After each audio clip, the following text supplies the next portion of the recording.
Nutritional Biochemistry, Part 2.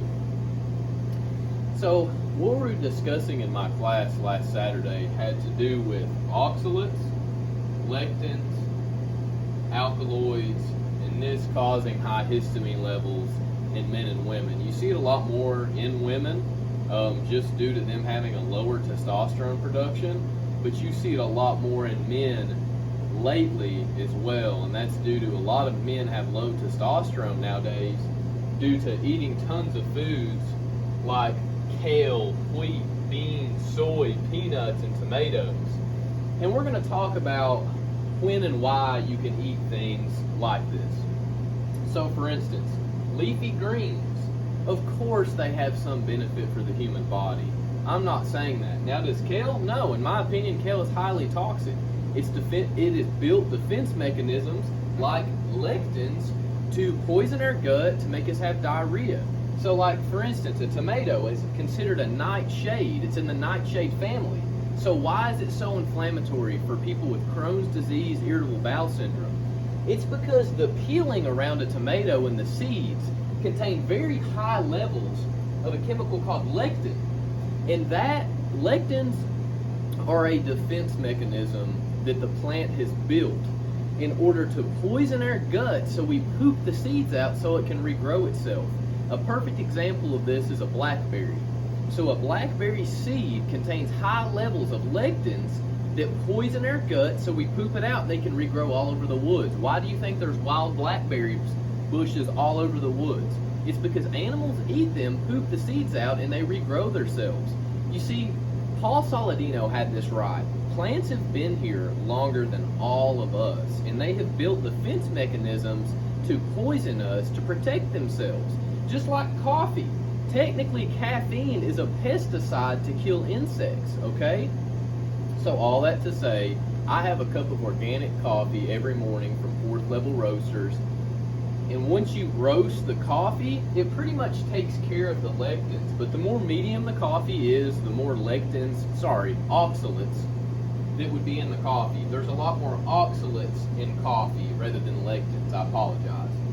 And so high amounts of oxalates also spike our blood sugar and also inhibit the uptake of nutrients coming into your body. So a perfect example of this would be cacao. So everyone thinks that there's a lot of magnesium in cacao, which there is. But all that to say, you see, cacao has a lot of oxalates that inhibit the intake of magnesium into a human's body. So the same goes with spinach. Like we talked about in our class before, spinach is great for us.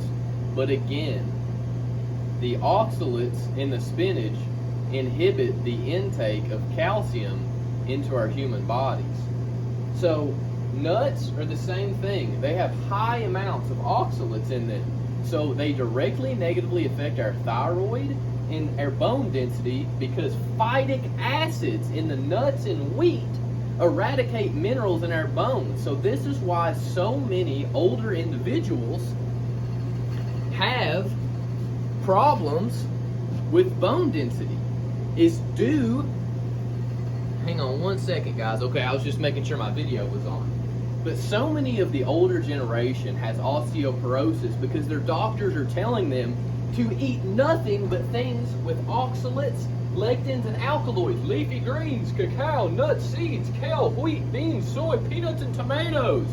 You are asking to have a wrecked digestive system, eradicate your bone density. So everyone has osteoporosis is living on plants. Oh, my heart's healthy, but my body is diminishing away. My brain is diminishing. My hormones are diminishing. You have irritable bowel syndrome, which leads to diabetes, which leads to heart disease, and you die young. There is no research that vegetarians live longer because they certainly do not, and they usually feel horrible throughout their lives, and usually suffer from things like erectile dysfunction in men. Women usually go through menopause way earlier, have to have hysterectomies at a very young age. And so this is all due to being malnourished because people aren't eating eggs and red meat and drinking raw milk and eating fruit. All that to say, I'm not saying that we can't cook and kill these things and eat them occasionally. But if they aren't killed and cooked, they're highly toxic, okay? These are not things that you want to put into your body daily, and that's why I teach eating with the seasons. You won't catch me eating a tomato outside of summer, okay? And if you do, it's because I'm at a get-together and I don't want to be rude. But I eat with the seasons, okay? So this time of the year in the spring, I mainly eat a lot more white meat, a lot of fish, a lot of fresh berries, fruits, and certain vegetables. But I mainly eat sauerkraut, olives, and pickles throughout the year. I thrive on red meat. It gives me the B vitamins that I need. It gives me creatine, L-arginine. It makes my testosterone flow. That's the things that we want in our human body, okay? If we're eating foods, again, filled with oxalates, lectins, and alkaloids, they hinder nutrient absorption, making you nutrient deficient across the board, which causes pain. It causes pain throughout the body. It causes disease. It causes poor function of our organ systems. It causes insulin resistance, poor cognition. You see, if we're deficient in nutrients, our body can't function. This is what's wrong with the world. Specifically, the United States, is everyone's nutrient deficient because what's being taught in the universities and in the medical industry are blatantly false research that is lies that are making people sick. You see, imagine that everything you've ever been taught is misinformation, okay? Go back to the beginning, to our ancestors, where people were larger. They were more intelligent. Men had drive. Women liked being women. This is the world that we're in today. And once we go back to nature, it will fix all disease and the problems with the human instrument.